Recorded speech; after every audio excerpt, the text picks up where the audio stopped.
Welcome back to the Football Fitness Federation podcast. This is episode 116, and I'm delighted today to be joined by sports scientist and S&C coach, Efthymios Kyprianou. So, Efthymios, thank you very much for giving up your time and coming on the podcast. Hey, Ben, thanks for having me. I can say you have been doing a great job with the webinars and the podcast. And in the end, I believe that's the best CPD for practitioners, to hear from people working on the field, so what they're actually doing. So you are doing a great job, and I hope you keep doing the same thing. Oh, thank you very much, mate. They're very kind words. I appreciate that. Efthymios, let's just dive into your background. So I've just mentioned you're an S&C coach and sports scientist, but let's dive into where you've been, the clubs you've been at, your experience, and what has taken you up to this point. Yeah, to be honest, I had a lot of titles in my career, and my friends were laughing on me, saying that you do everything. You are a S&C, sports scientist, nutritionist, physiologist.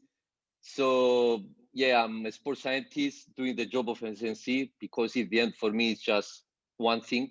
It should be one thing. I started my career working with clubs here in my country, in Cyprus. I work also for the national team of my country, the senior national team, before moving to Qatar and work for Aspire Academy. I was working as a sports scientist. Aspire Academy, we all know, is one of the best sport organizations in the world. It was really good experience there. In the meantime, I took the UEFA coaching license, so I have also the coaching badge. If I don't want to call myself a coach, I just did it. Just, you can gain more and more, and you can go deep inside the coach job, so you can use this knowledge for your daily practice. I'm currently doing my PhD at John Moores Liverpool University. I hope I will finish soon. And basically, that's all.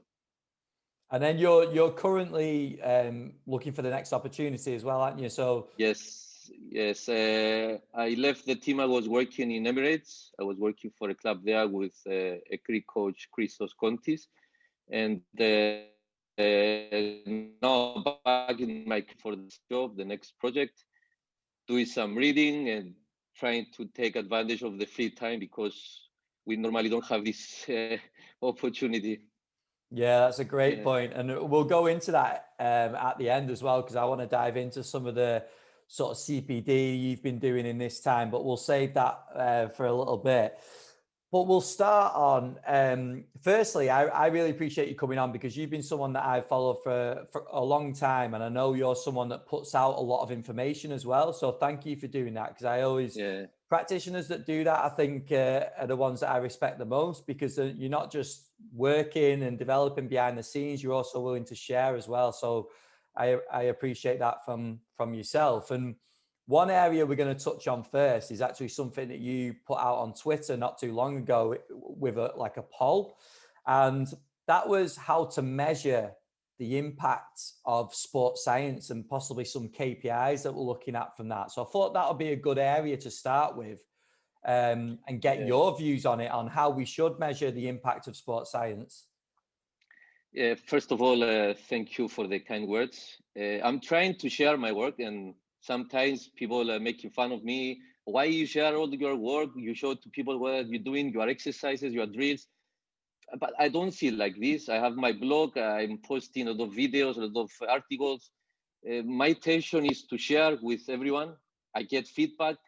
I think I'm getting better from what I'm listening from practitioners, from people working as coaches, as a sports scientists. So in the end, we are a big community. We need to share, and we need to improve ourselves.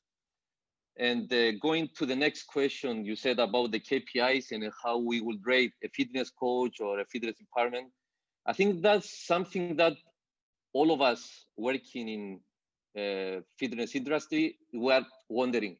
So how we can measure, how we can say one fitness coach is doing his job, and yes or not. Yeah, and you're right. I've posted something on Twitter asking people what you think. And this is something that I'm thinking to do as a part of my research. In Twitter, I couldn't ask more than 4 questions. I couldn't have more than 4 KPIs. So my idea is to ask and have 10 KPIs. So first of all, I will separate to objective and subjective. So objectively, we could ask, okay, we could say, one is player availability. And that was the most, let's say, common answer question, answer from the practitioners. Say, yeah, we believe that players availability is number 1. The more players you have available for the coach, the better coach you are, sports scientist, SNC you are. But it's not so easy. It's not so simple, because if we have a coach that is not willing to use all his players because, okay, he believes he's not 100% ready, let's give more time to this player, he's coming back from injury, or I believe he's tired, let's keep him out of the squad for a while, that will have your numbers drop. So at the end, you will not have the big percentage that you are thinking. So what we could say, you are not a good fitness coach. So that's one thing. Or the second thing is with the players. What about if the players want to protect themselves and they don't want to push and they don't want to train? Again, your numbers will go down. Or even if you have doctors or physios that they are not doing their job properly. So place availability, yes, for me also is maybe the number 1 answer and the number 1 KPI that we have to put all our focus and energy, but it is not so simple. After place availability, we could say performance testing. It will be a good indicator to say, yes, the players are improving or the players are not improving. And again, with that, we need to bear in mind that we need to have the same testing battery. I mean, doing the same test all the year along. We need to have at least 2-3 testing through the year. We need to repeat the same testing the next year. And we know managers are changing, coaches are changing, fitness coaches changing. They don't use the same testing. And what do we want to test? For me, simple. Yes, we test max sprint speed, we test the max aerobic speed, we test the max strength. But maybe for some players, for some fitness coaches, that's not the case. We see a lot of fitness coaches want to do their own tests, agility tests, reaction tests, or whatever. So again, it's not so simple to say, yes, we will use fitness testing. And again, something else we could use, another KPI is the fitness data from the games, or compare first with second half, or even the win percentage. So if we have more wins, we could say we are a better coach. But again, if you are not in a good team, what happens? If we have a lot of good fitness coaches working in small clubs that they don't win. KPI, but objectively, we could say that we have the numbers, we have these kind of KPIs that we could, I don't know at the end if we could have a mix of this, that we have all these I mentioned, and we can take piece of all these KPIs and we have them, let's say, the overview of all these, and then going to more subjectively answers or KPIs, we could get the players' feedback if the players are happy. I don't know, with questionnaires or asking them or interviewing them, or the coach feedback or the border feedback, asking the team what they think, what they perceive to be a good fitness coach, or if we actually have as a team, we achieve our targets. So if, let's say, we are a small team and we avoid the relegation, yes, maybe we're a good fitness coach. Or if we win the championship, we are a big club, yes, we are close to what we say good fitness coach. Or if we are selling players, or if we are improving players, it's not so easy. For sure, it's not easy. But for me, it will be interesting to ask people working on the field. Maybe it's fitness coaches, maybe it's coaches, maybe it's the border, is the physios, the doctors, even the fans, what they think that is a good fitness coach or good fitness department.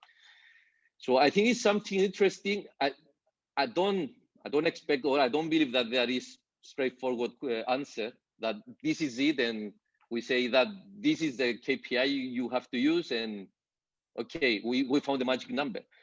But it will be interesting to hear people's opinion and practitioners' opinion. I think it's a great point, and I think you've made some really valid points there on bringing up certain areas that we could have as KPIs, but also the word that you used, that it is subjective, because there's so many different situations at clubs, isn't there? And I think the important thing comes back to, like you've just mentioned there, deciding at the start of the season or whenever, or if maybe like when you go into your new role, what are the KPIs for me in this club at this time? Because the situation can be very different, can't it? And I think it's another great point that you made, that if you have these areas, so you can rate me on A, B, C, D, E, F, like what do you want to be the main KPI? Like what am I focusing on? I think that's the important thing, isn't it? And then working back from there as a practitioner then. Yeah, I agree with what you said. And at the end, I think in our job as sports scientists or fitness coaches, the most important is to have our coach happy. Because if he's happy, and if he's, of course, he will be happy to have all the players available. So at the end, the players availability seems to be the more logical or the best way to approach this. And if the coach is happy, we don't care, we'll say, about the border, about the fans, about the whatever is it, and we'll say, okay, what will make the coach happy if he will have all the players available? So we need to find the best way to approach this, the best formula, and we have to agree this with him. So if we'll say, okay, coach, listen, you want the players 100% ready, and then train with you, that will be the best way to do. Okay, that will take time. So bear in mind, if I would tell you that that player is got a muscle strain and he has to stay out for 2-3 weeks, don't ask me for this player after 1 week. Yes, I want him back. And on the same thing, if it's more than 3 weeks, if he's already in the second, third week, and you are saying, okay, I need him to stay out for a while, I don't think that he's ready. So don't tell me after we lose one game, why you don't have the player ready. So I think we have to agree with him at the beginning of our or the beginning of the year, that we're gonna set up our goals, and of course also the physio routines, the return to play routine, and return to train. What is it? So we need to set our protocols and our routines, and we have to agree with everyone. So it would be clear for everyone, for the physios, for the players, the most important for the players, for the committee, for the coach, for everyone. And it's also tying in with what you said before. And I know you were joking about your friend saying that you did a bit of everything and that's what your role included. But that is essentially what we can fall into in a sports science or a strength and conditioning role, isn't it? But with some agreed KPIs, that then gives you the focus of, my focus is to keep players available, or my focus is strictly on results, or whatever it is. Like that gives you then that pinpoint focus on exactly what you're going to be judged on, doesn't it? Yeah, and you need to follow this strategy, and you need to, as a group, because you are not working alone, you are working as a group, you need to have the same target, you need to have the same philosophy. Either you agree or not, doesn't matter. If you are in a group of people and you are working for a team, for a coach, you need to agree with his philosophy, the philosophy of the club. Because if you don't agree, you have to leave. You have to go out of the club.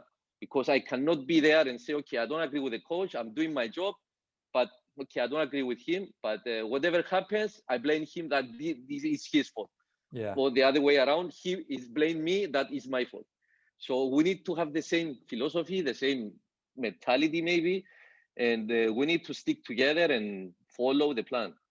And what you said before with the different identities and different titles I had, I think it helped me a lot that, okay, I started as an SNC, then working 4 years in a sport academy with the physiology, sports scientist title, I learned more about the numbers, the data, and how we can use the data to inform my daily practice. And then again, taking the UEFA coaching license. So I learned also the coach job. So I think the more we get, the more we learn, the more we continue improving ourselves and getting more information and more knowledge, I think the better we can get. Yeah, no, that's a great point. I think it's a really interesting discussion. I'd encourage people to reach out to obviously yourself, but also us as well, because it would be really interesting to get people's points of view on that, whether like what some agreed KPIs are, because there might be some that at certain clubs that we don't even think of. And just to get people's opinion on it, wouldn't it be interesting to hear what people think?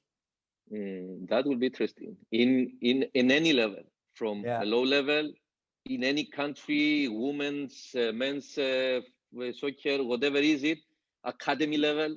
Again, it will be interesting. I think it's something that, as I said, there is not right or wrong. But it will be interesting to hear what people think. Yeah, I agree. And we spoke a lot about the improving the worth of sports scientists and the S&C coaches in terms of how we're valued as a whole industry. And I think this is a really important factor behind it, is because this is what that does, isn't it? Like, you can then turn around and say, this was my KPI, and I'm using the same example again, but in terms of player availability, these are the amount of times that the players were available. Essentially, I did what we were set out to do. Or, and we mentioned before about teams struggling perhaps as well. If we're looking strictly at results, we know as good as anyone, there's some amazing work being done by practitioners at clubs that are at the bottom of a league. Yeah. If we're looking strictly at the league position, we disregard a lot of the amazing work that's been done throughout the season, don't we? Just because the team are bottom. Yeah. And to be honest, from my experience, I think the low-level clubs, if we could call low-level club in Premier League, there is no low-level club, but these clubs are doing better job. Honestly, I've seen a lot of really good work from these kind of clubs. And on the other hand, I don't believe that in the end, I'm not judging anyone, but I don't think that the big clubs have the best practitioners or the best people, and they are doing the best job, because they are, and it will be more difficult with these kind of players, to have the big names and big managers that they want to do their own stuff. It's difficult to stick in a plan and do your own things and keep consistency and keep doing the same thing every year. Because if you think about it, if you are a big club and you have, let's say, a big name, a big manager he's coming there, he wants to do his own stuff. So it will be difficult to continue doing something that you decided as a philosophy or as a mentality of a club. Yeah. There's a lot of factors that go into a league position, isn't there, at the end of the season? It's not there's not just a couple. The next thing to move on to, I think, was a really interesting topic, is designing drills and how that sort of fits into, so working towards different demands, different sort of attributes that you're trying to hit within a session, and then how that also fits into a weekly plan as well. So it'd be great to get your opinion on this and how you go about it. Yeah, that's something that I'm really interested on, and I'm a big fan of the integrated way of improving performance in soccer, and also I'm a big fan of the tactical prioritization. And recently, I wrote with a colleague one ebook about that, the balancing physical and tactical load in soccer, a more holistic approach, I call it. And it's interesting to actually see and actually experience this kind of work, because I'm doing this the last 3 years, and I see that it's working really well.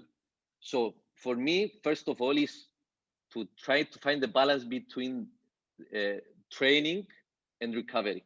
That's the first thing. And then you need to find the balance between the physical and tactical load with players. And those are the key elements when you are designing a weekly plan. So let's say we want to hit max speed, and we're gonna speak about max speed in detail later on. But let's say if you want to do max speed, there are a lot of ways to achieve that. But if you think about that, okay, we're working in soccer. What we want to have, we want to have more touches with the ball. We want the players, first of all, to enjoy uh, doing our work. Sometimes it will be strict, isolated runs to achieve our targets. But sometimes we have to think, okay, what are the tactical aspects that the coach wants to implement today?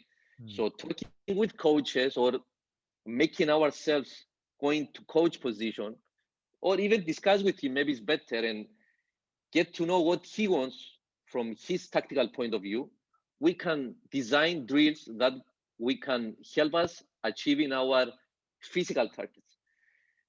That's not so easy as it sounds, I know. But if we have our philosophy and if we know what are we doing, and again, if we measure what we are doing with our drills, with our sessions, we will be in a better position to decide what exactly are we doing during a session, during a week.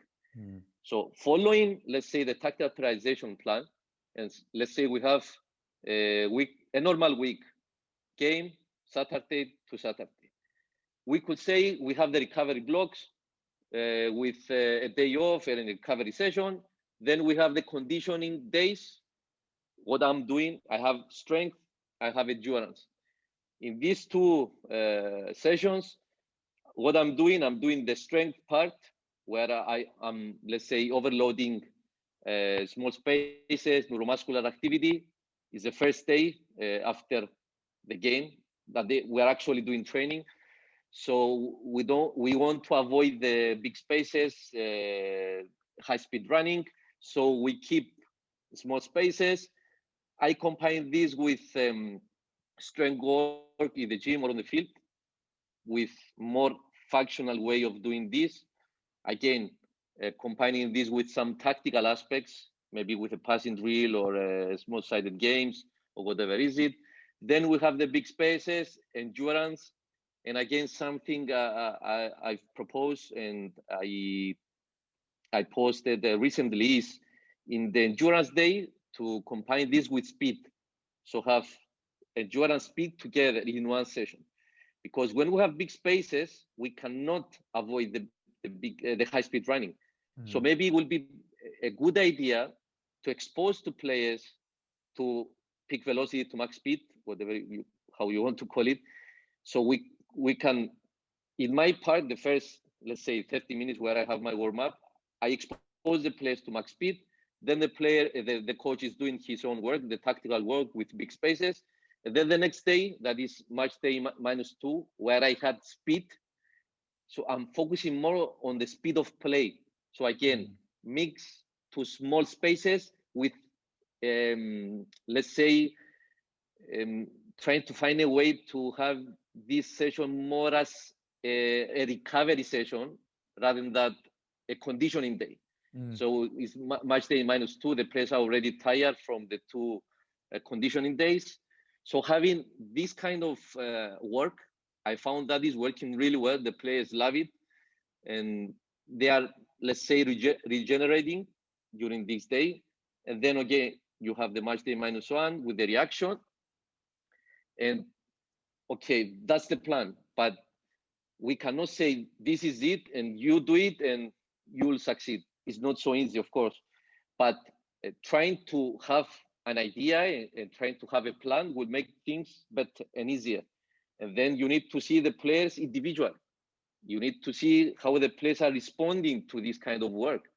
Because, okay, you plan something, but what about the players? How are they are responding from this kind of work?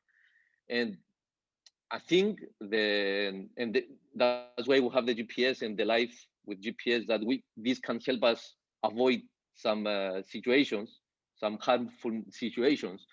And in the end, what I propose and what I like is to have some kind of reporting that will help us avoid these situations. And for me, I will focus to 3 points. First is to have a GPS report or session or drill report that is relative to game. So relative to what the player is doing in the game.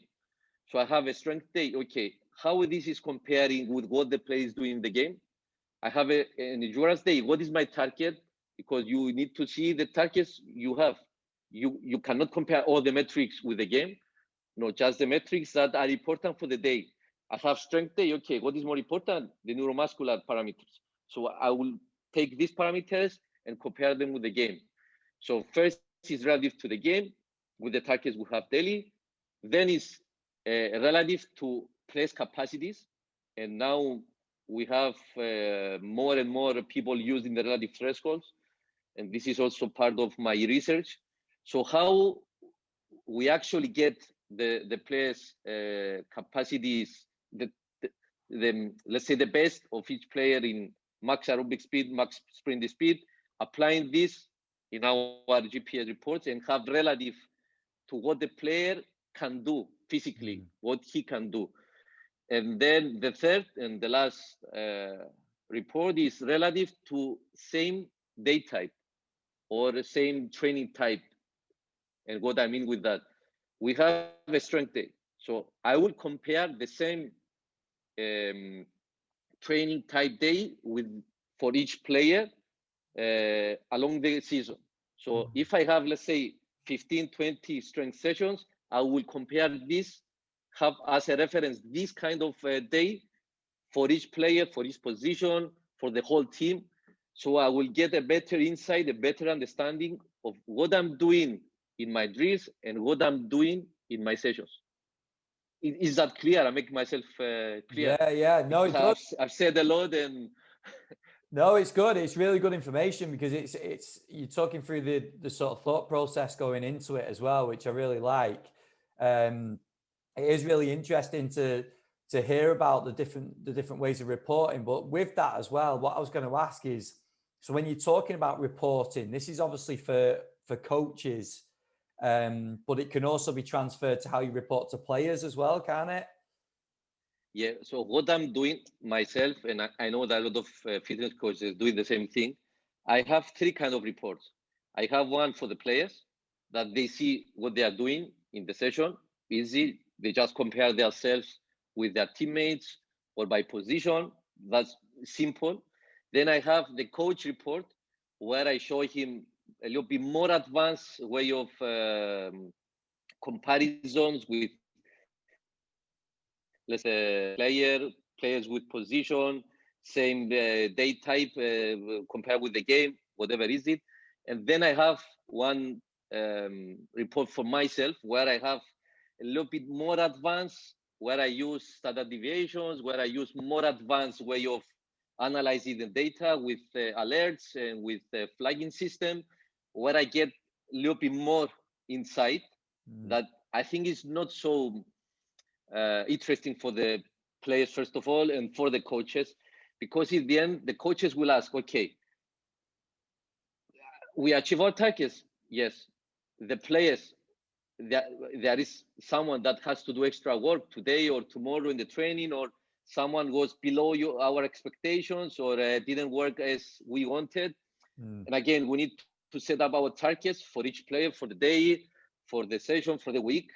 So the coach, from my experience, the coaches don't care about numbers. Some of them care, yes, and they are asking about numbers, but in the end, they're asking this kind of simple questions. And we need to be able to answer to these questions with, let's say, in 3 seconds, we have to be able to answer. Because if I said to coach, okay, let me go home, let me download the data, let me analyze, let me put the numbers in the system, let me, and we are going to the next day and still we didn't answer to our coach. Yeah. And so we need to be able to answer really quick. Yeah. And of course, for me, because I hear a lot of people discussing about the coach eye, and when we are during the training, we can say, yes, it's a coach eye, we can correct the player, we can give feedback. Yes, from one side is the coach eye, but we need to use the numbers in a good way. And that's why I said we have these 3 kind of reports. So we know what we are doing, we have our strategy, and we use the numbers to inform our daily practice. So because if we just rely on the coach eye or our experience, I could easily say, okay, from my experience, today was a very good session. Yeah, but compared with God, yeah, why? yeah, And how you can say it was a good session? yeah, I mean, it's we need to be, I mean, in a position to give answers with rationale. yeah. No, it's a great point.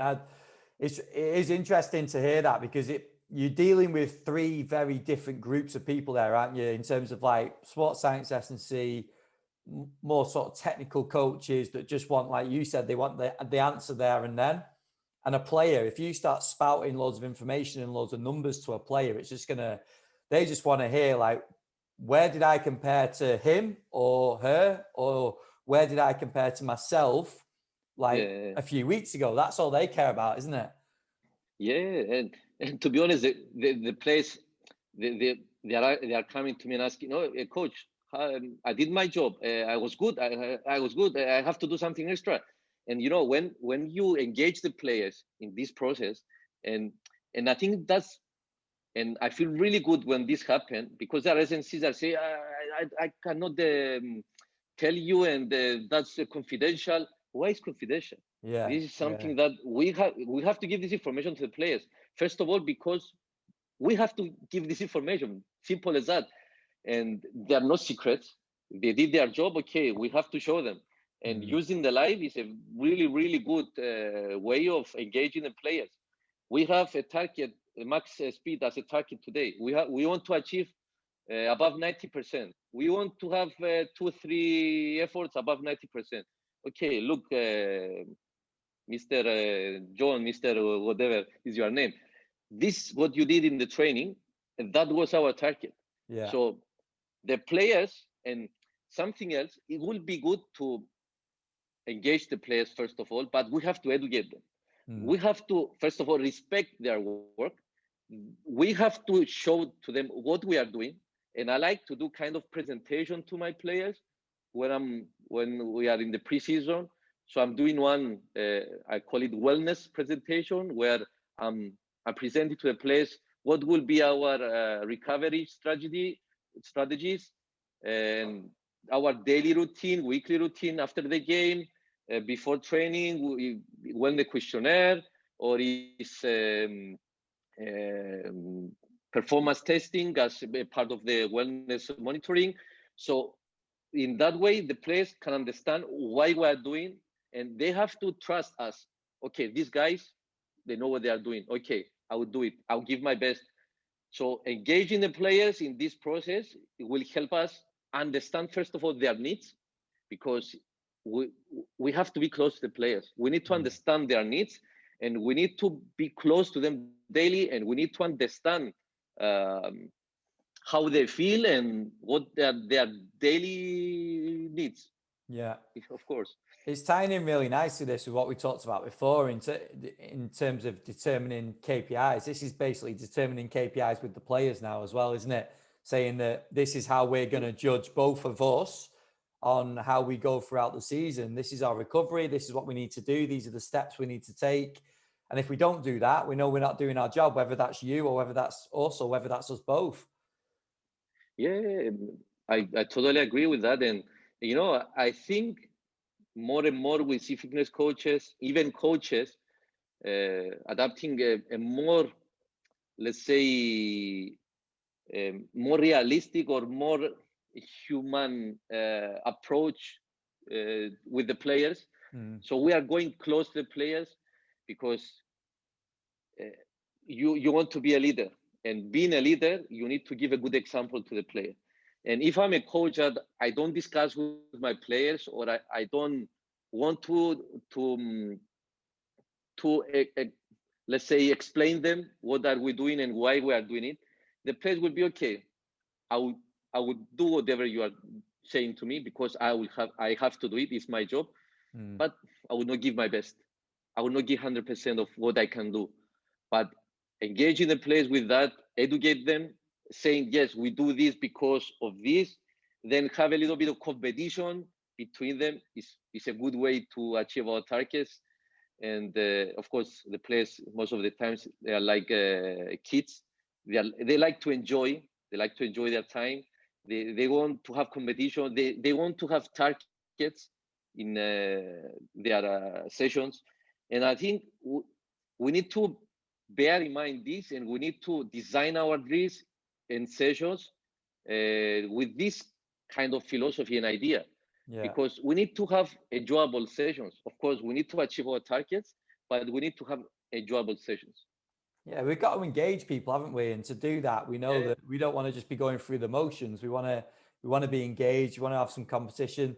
All footballers are super competitive, aren't they? So we can thrive on that and use that within our sessions without doubt. Just to tie that in now, you mentioned before about us touching on to some speed training. So I think that'll be good to dive into now, because that is definitely something that where you see competition and all this sort of stuff comes into play. So do you want to just start on your sort of philosophy in terms of your approach to speed training? Yeah. So how this started? My background, I was a sprinter. I was doing athletics. So I was a 400 meters athlete. I was on the track. It's different to have this kind of sport compared with soccer. There you are working with yourself. I mean, you are dealing with yourself. You want to improve yourself. You are fighting every day to get 1 second faster, or I don't know. So starting from that, I was always trying to compare athletics with soccer. Of course, someone will say it's not the same to be a sprinter and to be a soccer player. Okay, I accept this. But if we take if we analyze what a player is doing in the game, we can see velocities above 30 kilometers per hour. So we could say that the players are sprinting. And in most of the cases, the players are sprinting a lot. And depending from the position or the way that the philosophy of the coach and the formation we have, maybe players are sprinting a lot. 300 to 400 meters above zone 6, above 25 kilometers per hour. So that's a lot. And then we need to ask ourselves how we prepare the players to face this in the game. If we will say, okay, we are afraid to expose to the players to this kind of velocities during the week, how we can expect players to be ready to do that in the game? So it's simple as that. For me, simple as that. And again, we need to test our players. We need to find a way to test our players. And that also was part of my research. And I published one, for me, really good article last year, where we tried to see where max speed occurs. So we compare small-sided games, medium-sided games, large-sided games, sprint training without ball, and game, and sprint testing. So we have all these types of work. So what we actually saw is, like, with football, it's difficult to achieve max speed above 90%. So what we have to do, and now we have valid and reliable GPS units and devices, we can use as a part of our daily routine to expose to players to peak velocity with 30, 40 meters runs. Maybe it's a competition, two players running together in a straight line, and we can get the players max. So having the players max with easy way, simple as that. And what we took 5-6 months data from academy players, and we saw that the players actually hitting this maybe every week. So we are testing the players without knowing that we are testing the players every week.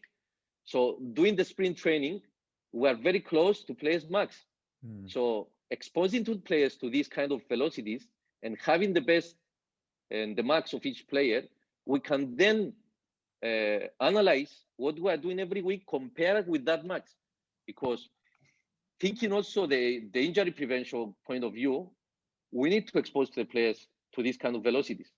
And again, having the max, we can know if we are achieving above 90%, that is our target.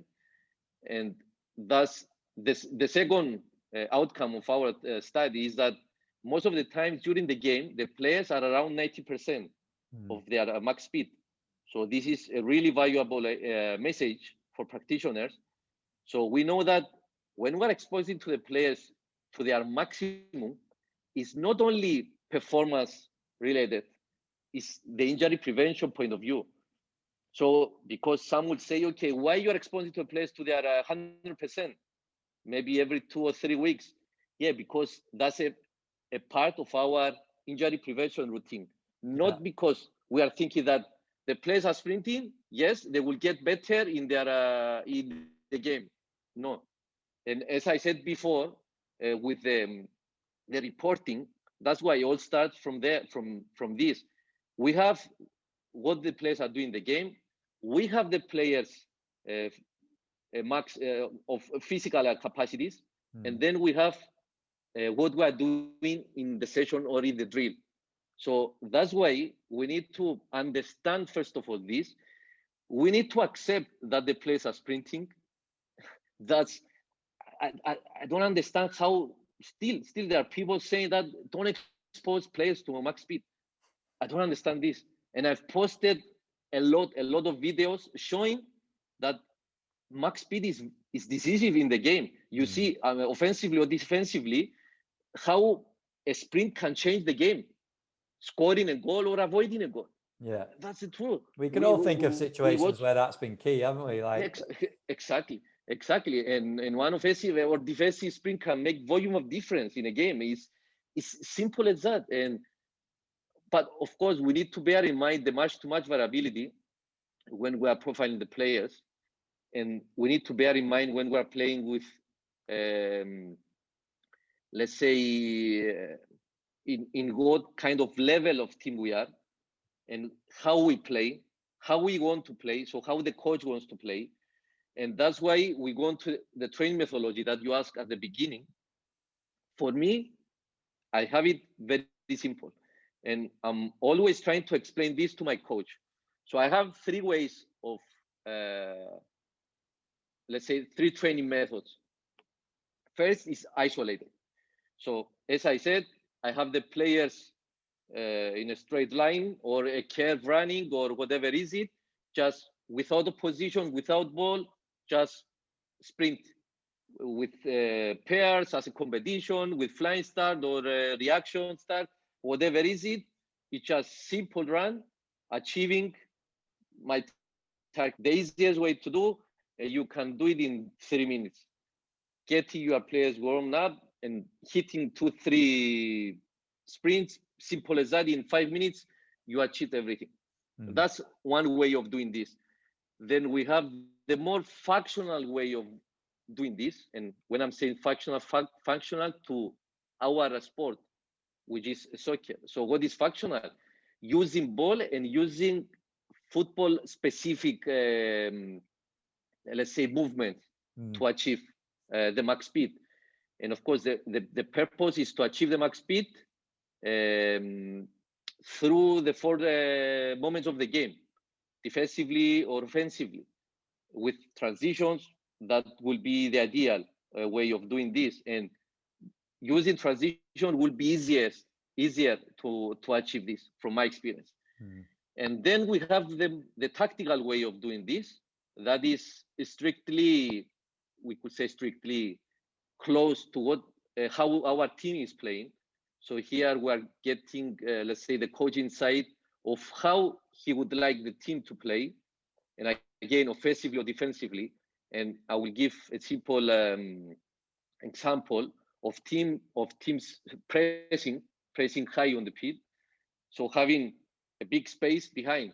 So the 4 defenders have to be able to sprint back when they will have to. So when the other team escape our pressing, and then we have balls behind our defense, our central defenders and fullbacks have to be able to run back and do 20, 30 to 40 meters to defend. And again, we have to be able to do this. And so those are the 3 ways of training the max speed in my philosophy. And I think a lot of people doing this kind of work, maybe they don't have this naming or this way of doing it, but I think it's a logical way of working max speed from a more simplistic way to more specific and more complex way, close to the game model of our team. And in terms of how they then fit into your week or your even like a macro cycle throughout like a season, would that just depend on the week, on obviously the games, and or would you have some sort of structure in terms of if you're taking them as 1, 2, and 3, I want to get so many sessions in of the first one and so many of the second, if that makes sense? Yeah, that's a good question. And to answer to this, as I said before, we have a normal week with, let's say we have 7 days. And we have, when I said we have game, day off, recovery, strength with small spaces, then we have endurance with big spaces. So I will use this day to do my speed. So the peak velocity, max speed exposures as a part of my warm up. So what I'm doing with my coach, so I'm explaining him the way I want to do this. Maybe 1 week I will say, okay, I want to achieve this with isolated runs. That is easier. Then the coach will have more time to work. And I'm doing this when I want to, let's say, test my players. And I'm doing this every 3 weeks. So every 3 weeks, I'm doing the isolated way of achieving max speed. Why? Because it's the easiest way to achieve to take the best of each player.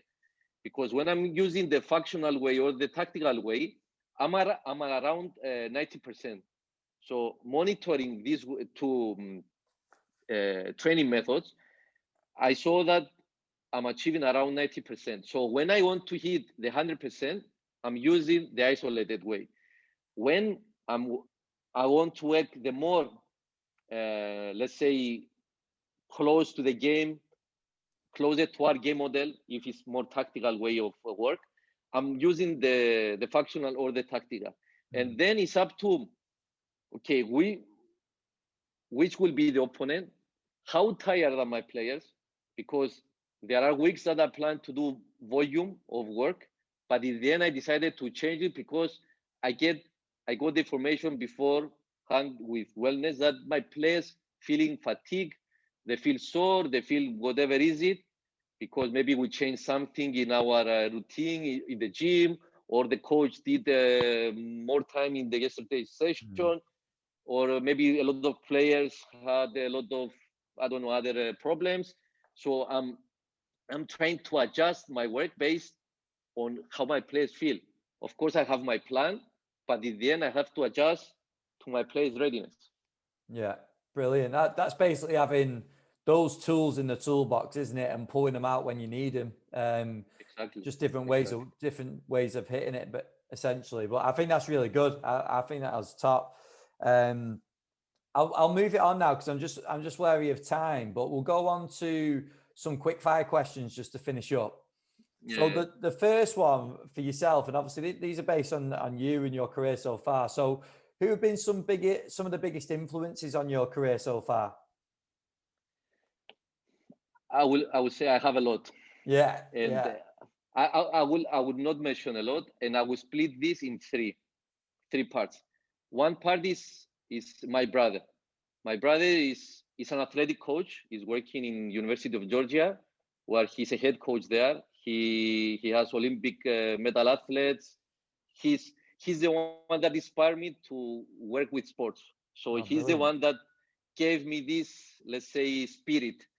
And then I had the luck, and I would say the honor to work with, for me, three of the best in the world in the industry where when I was in Qatar in Aspire Academy.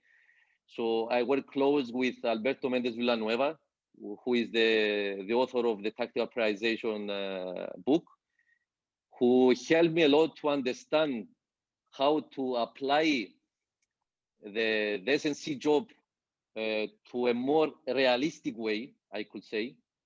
And then I had Professor Warren Gregson, who helped me a lot with the more scientific point of view.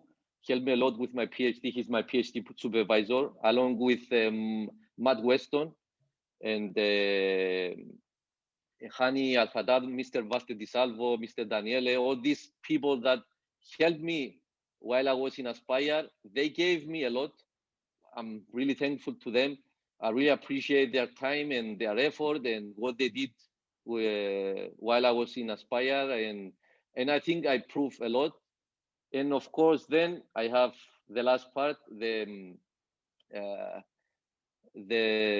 coaching school here in Cyprus. Well, I had two of the best educators who gave me a lot of the coach insights, and I think all the blend of all these helped me a lot to understand better and my work and be better professional. Brilliant. And then the next one, what would you say your biggest strength is as a practitioner? I think that question is something that maybe one of the coaches I work with or the players have to answer.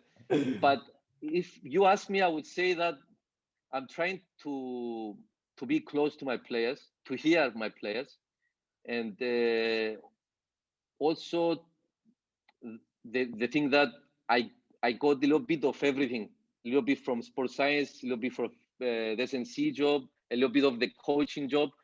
I think that's my biggest strength that made me better. Yeah, I can agree with that. I think there'll be a lot of coaches out there like that as well. And then the next one, in terms of CPD, so any development stuff you've done recently? So is there like a webinar that stands out? Is there like a certain podcast or a podcast episode even that stands out? Or what's some of the best sort of CPD that you've done recently or seen? Apart from what you are doing, that is something exceptional. That isn't me trying to push ours, by the way. This can be anyone. I can say that. I recently contribute to Seattle Sounders Sports Science Conference, and that was one of the best experience I had in my life to, let's say, discuss and be part of this great event. Was something really good for myself. And doing my PhD now, trying to publish some of my work with my supervisors is something that make myself better, improving daily. And of course, doing a lot of reading and trying to updates that around the world. There are a lot, and we have to keep posted, and we have to keep educating ourselves. Brilliant. And then the last one's the same sort of question for a coach and a player. But what do you think one of the most important traits we could have as a coach is, or attributes? That's a good question, and I wanted to say something before, but maybe that's the good opportunity you gave me to say that. For me, we have to let's say think also the emotions that can play a crucial role. And as a coaches, we have to have, first of all, ourselves the emotional stability. So we have to be the same when we lose, when we win. And we have to think the players as human beings. Yeah. They have feelings, they have families, they have a lot of concerns out of the 2 hours of the training we have. So we are demanding with them. We keep asking things. Sometimes we are punishing them. Sometimes, but we have to think that they are human beings. They have families. Maybe they didn't sleep because of something. So we have to be close to them. We have to try to understand their needs. And in the end, of course, the players' buy-in is in the whole process is something fundamental for all of us working as a fitness coaches. So I could say that the emotions is something that can play and will have volumes of difference in our work.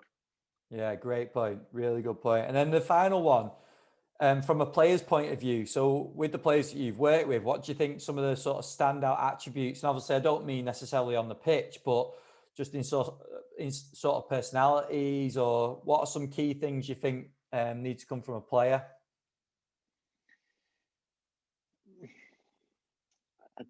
I don't have specific answer to this question, but each player is different. So we will see a lot of different players giving us different feedbacks, and the thing is, we have to be able to take everything, all the feedback, analyze it, and we will respond, and we will, let's say, be able to adapt to the players we have, and we have to hear them and understand their needs, and there is not something specific that I could say this is it. No, that's fine. I don't know. No, Yes. you're talking from our point of view, which I completely understand. Like, we can't necessarily control specifically what players do, but the way we work with them, we can, can't we? So I think it's another good point and way of thinking of it. Yeah. This has been great. I think there's loads in this one. I think we've covered some really interesting topics there. So I really appreciate your time. Big thank you for coming on. And if anyone wants to reach out, because I know we spoke about the KPIs at the start and trying to get people to encourage on reaching out, where's the best place that they can sort of get in contact with you? Twitter, or I have my blog, eksportsperformance.com, where I'm posting a lot. I have a lot of videos, a lot of articles, and people feel free to contact with me. I will be glad to answer to any question or to be in touch with anyone.